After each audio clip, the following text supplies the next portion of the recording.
Alright guys, a quick one. Here, I'll detail how to use swipe gesture in Samsung phone.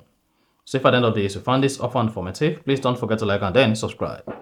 Now, to use swipe gestures on Samsung phone, the first thing you want to do is go ahead and open the settings app. Once opened, scroll down and click on display. Scroll down display, locate and click on navigation bar.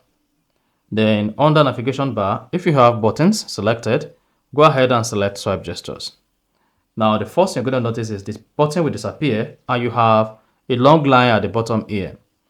Now to use swipe gestures, if you want to go back, just slide right or slide left. And this is going to return back to the previous page on any application you are using. Now to access recent application, just swipe up like this and then you have access to all your recent applications. That's one.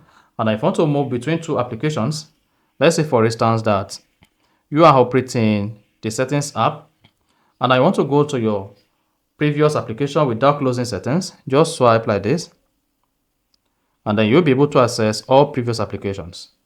And that's it.